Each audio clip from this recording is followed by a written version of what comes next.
David Deane-Spread is the founder of Metitude. They're an organization providing executive coaching and leadership consultation.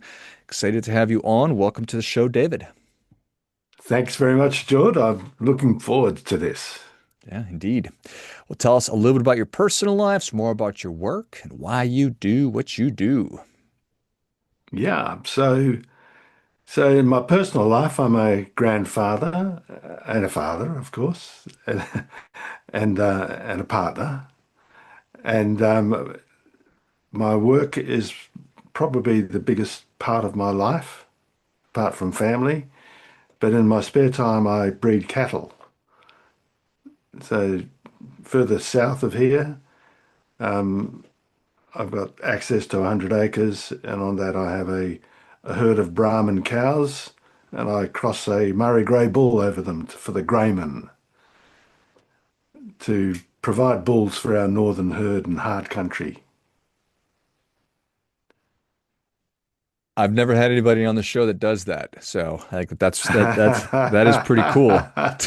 Is that family? Is there somehow family in the cattle No, it's business, just or? something no, it's something. Look, if I hadn't done what I've done in the past, I'd probably be a farmer.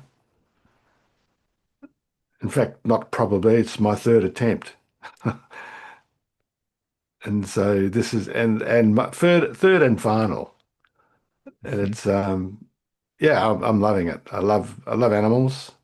It's good. It's a good break away from humans. They're quite, although there's a lot of similarity. Animals and humans, we're all animals, really.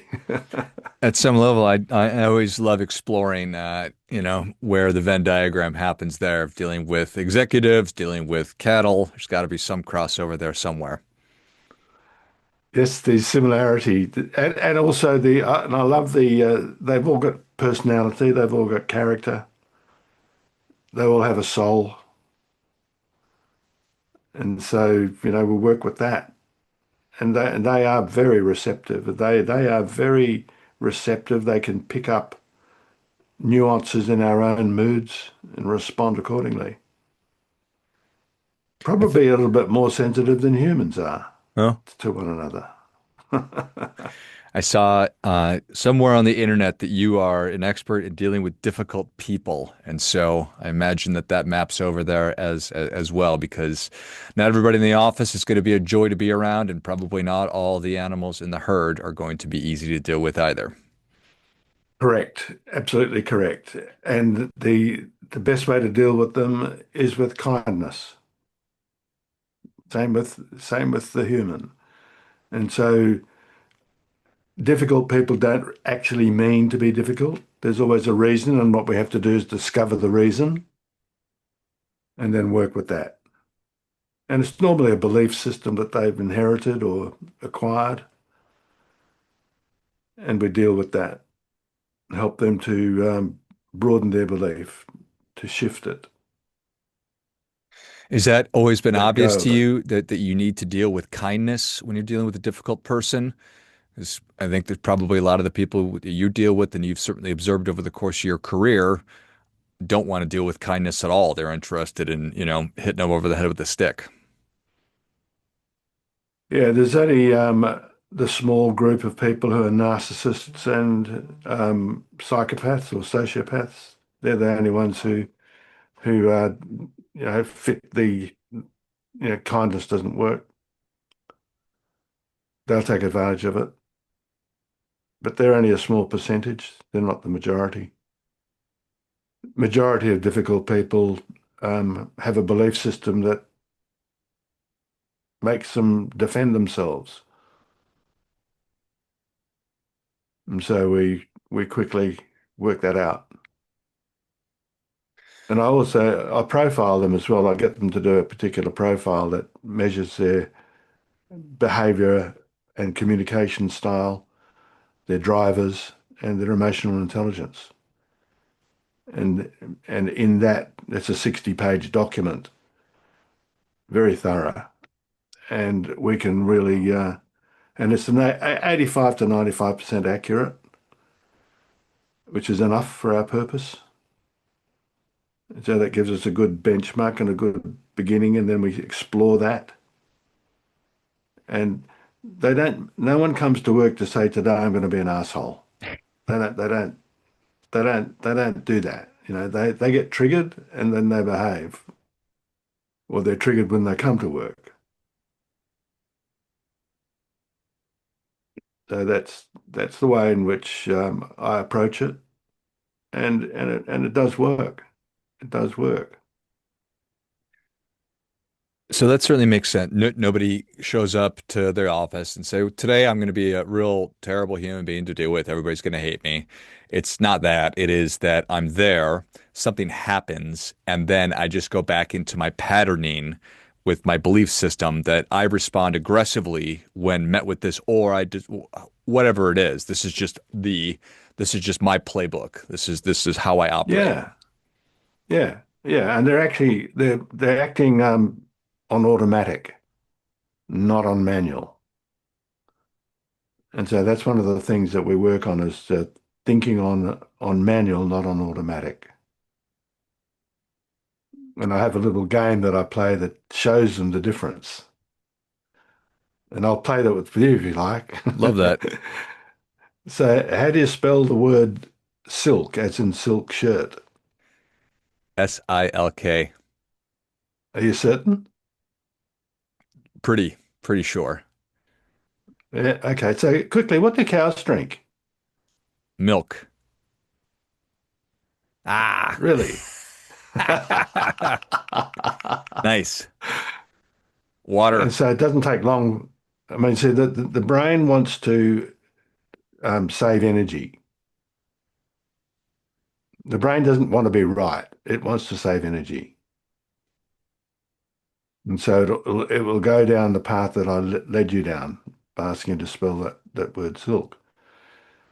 And and so if we and so as much as you, even though you paused, you still said milk. That's the extent to which we go onto manual, or say stay on automatic. So now that you know the secret, that is to pause and to think about your thought before you act on the thought, we'll play the game again. So different word, of course. So how do you spell shop, as in retail therapy? SHOP. Again? How does SHOP. how, okay, what do you do when you come to a green light? Well, this time I'll get that one right. So, but yeah, you go. Yeah, yeah. So 50% of the people say stop after, in the game, showing that it's thinking on automatic is pretty much hardwired into us. Hmm. And really, I'm asking people to have that pause and think about the thought before you act on it. And it's very tempting. I mean, I'm sure you wanted to say go Yes. or stop. You wanted to say stop, Yes. and you had to struggle not to say it. I could see that. Yeah, I could see you doing it. But that shows us, doesn't it? How easy it is to be on automatic. And that's what the brain wants to do. It wants to save money, save energy, so it'll take the easiest path, the path of least resistance. I would guess that we're probably more on auto than we ever have been as human beings, just because we're dealing with so much input all the time. Yeah, it's a struggle to stay present. And that's the really being present, being really present, being in the moment. It takes a lot of energy, and we are trying to save energy. So we go into automatic as soon as we can. It's easier. Now, when you're coming into an organization, are you working with everyone or are you specifically not singling out, you're working with an individual? Say, hey, listen, we as human beings tend to just want to be operating on automatic. You see, I just did it right there. So it's a function of these are great tools that we can use to start to slow down, but then also how are you encouraging people to go in and rewire if that's an appropriate term, or just explore those belief systems? Yeah, I have a process called attitudinal competence. If you Google attitudinal competence, you'll discover that I'm the one that that the search engines throw up. And I designed that method of training for attitude um, in my past military background, law enforcement and another agency, where I specialized in running covert operations and being a covert operator and training covert operators. And we had to, because we were adopting a different persona undercover, we had to make sure that we were strong in that space and didn't default to our automatic name and behavior. And so we had to learn how to do that. And attitudinal competence actually is your ability to choose your best attitude for what's happening right now and not be a victim of habitual attitudes, which is again being on automatic.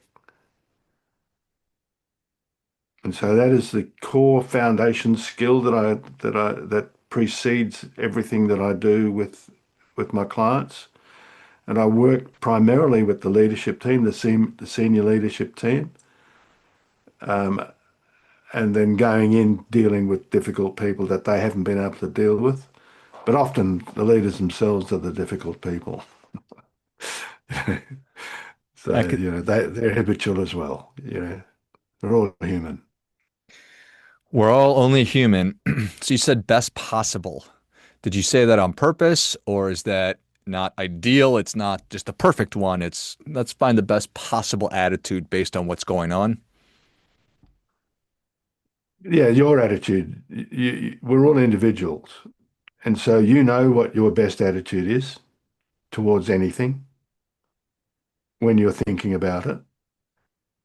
But habitually, you might have a different attitude. For instance, if, have you got kids? I do. Got children? Yes. So have you ever noticed how closely you resemble your parents when you deal with them? Yes. Yeah, that's habitual. And now, unless you had terrible parents and you make your mind up that you'll never be like them, and even then, you'll discover when you're actually triggered that you'll behave like one of them in their worst way because you were impregnated with that, embedded. That's So, and we're fascinating. all dealing with we're all dealing with it, and so we bring it all to work. And if we're in leadership, then we really have a big impact on our people as a leader. And if we're running on automatic with childhood belief systems that have morphed as we've aged and experienced the world, and we're not correcting them, then what kind of a leader are we really being? And so that's where I work. And it's really about attitudes, behaviors, and conversations, the ABC of leadership. And I focus on that because that's how you lead with attitudes, with behaviors, and with conversations. And so that's the nitty-gritty of it. And I don't think, well, I don't believe anyone that I know in the game is doing it the way I do it. Well, it's a framework that it makes a lot of sense. I'm at least somewhat understanding it, so you're doing a good job of explaining it. And you can tell me if I'm wrong, right, somewhere in the middle. This idea of bring your whole self to work, and when I go to work, I should be able to be exactly as I am. That's sort of a school of thought or an idea. I love that a lot of this what you're talking about, you developed working as an undercover operative and understanding that I am needing to be a totally different person that is unrecognizable to that other version so that I don't get found out.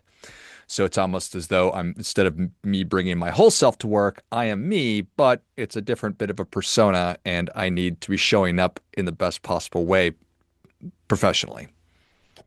There's a question in there Yes, somewhere, and David. yes, no, I understand. I don't fully agree with the idea of bringing your whole self to work because your whole self has um, the good, the bad, and the ugly. And we are required to be professional. We are working in a team and we are producing results and we're interacting with customers and they need to see the good side of us,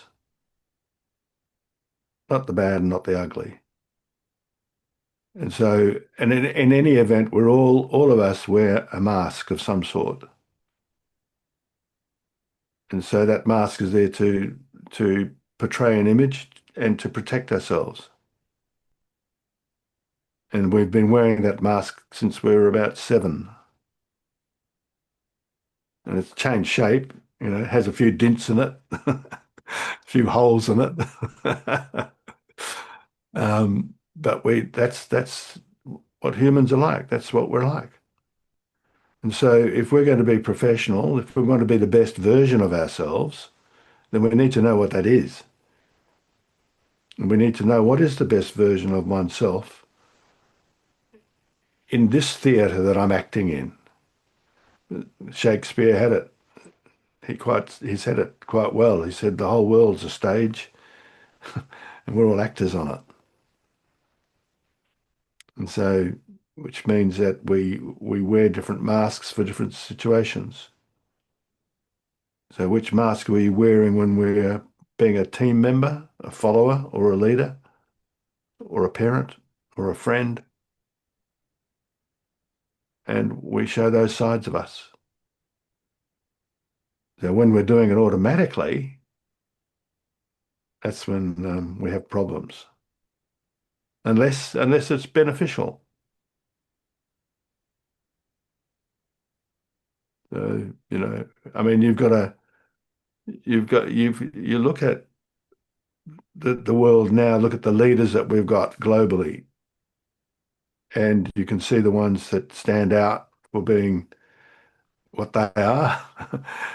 um, very few statesmen there. It's Hmm. quite a different world, and we're all paying the price.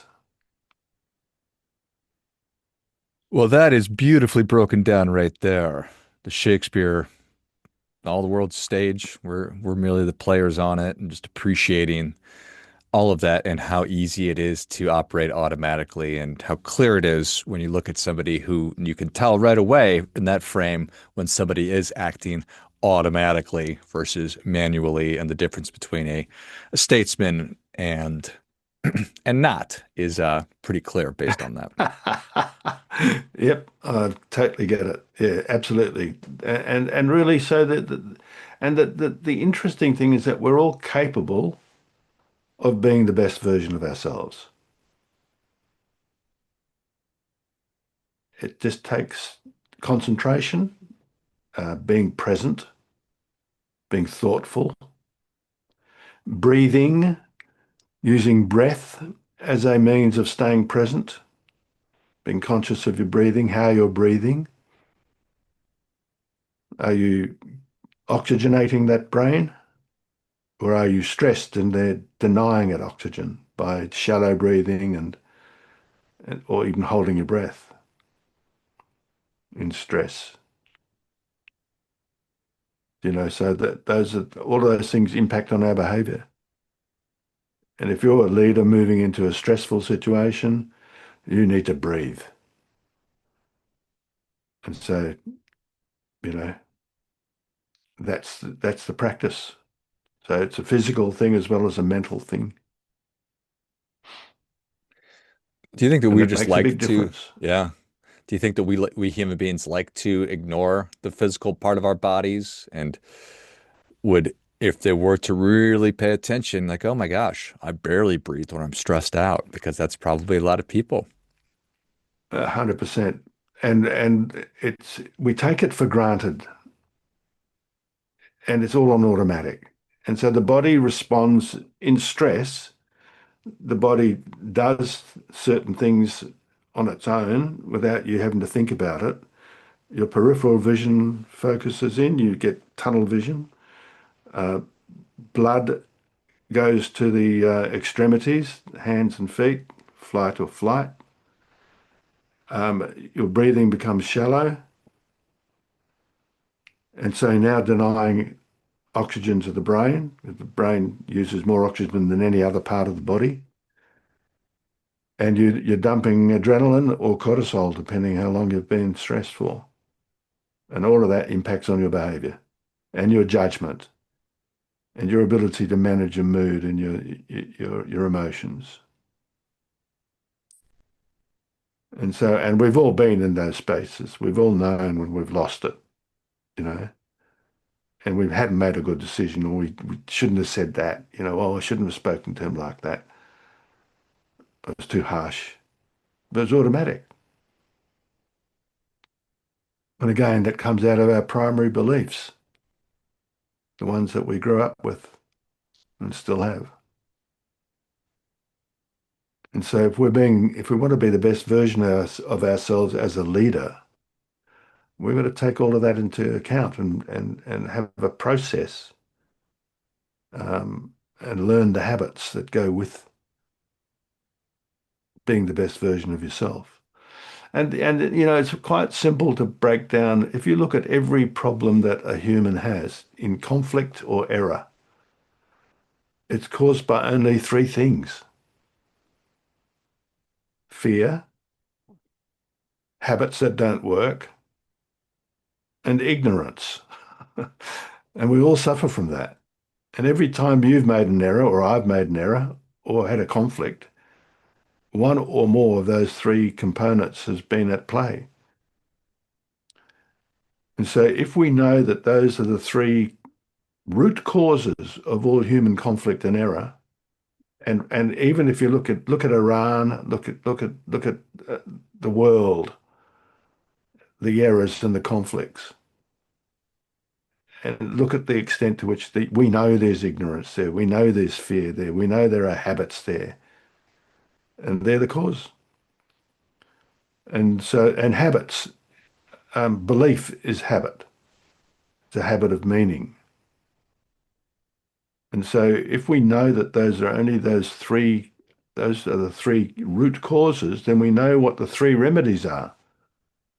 Courage to deal with fear, better practice to deal with the habit, and learning, in fact, constant learning to deal with the ignorance. And that's how we resolve it. So I'm encouraging my clients, instead of doing who caused this? What's the cause? And they look at it at a very superficial level. On the machine broke. Well, hang on. The machine broke because a human didn't look after it properly. And why didn't it? Was it fatigue? Was it carelessness? Was it faulty choices? Whatever. Everything boils down. If it's human, it's fear, habits, and ignorance. And if we as leaders look for that instead of looking at what hits the eye only, and then we know we can apply courage, we can apply better practice, and we can apply learning. So there's remedies for all of these things that are human. But we can't stop the sun from shining, and nor can we stop the rain. They're outside of our control. In fact, the only thing we can control are our own thoughts, our own feelings, our own words, and our own actions. That's the only control we've got. The rest is influence or force. And so if you're going to be a leader, you've got to use power, not force. And the power comes from within. And it comes from the manner in which you deploy your values and being the best version of yourself. And so all my clients we always end up with they have to write in detail what is the best version of themselves. What does that look like? And we don't do that at the beginning. We do that halfway through, if you like, and then we spend the rest of our time acquiring the habits of the best version. And that's practice. That's a lifelong journey. I mean, I've been doing this for a long time and I'm still learning. You know, It's a story of there are commitment for areas of, sure. yeah, uh, and I want to get better, and I will because I'm at it. I work at it. Well, you've given us a lot of really powerful things to chew on today, David. I really appreciate it. Where can people That's learn my more? pleasure. How can people interact with you? How can they get in touch? There's two ways. Go to LinkedIn. I'm the only David Deane-Spread on the planet, which is, thank God for the rest of humanity. Or they can go to my website, which is meditude.com. So all they have to do is get the spelling of my name right and they'll find me. We'll be No able to. longer am I hidden. You are no longer hidden. You are easy to find. Excellent. I am indeed. Yeah, I am indeed. Well, if you enjoyed and just so everybody knows, David is in Australia and I started this call at noon and he started this call at 3 a.m. So credit to him, 3:30, 3:30. 3:30 in the morning. Yeah, that's exactly right. 3:30 in the morning. So all credit to him for making the commitment to join us today.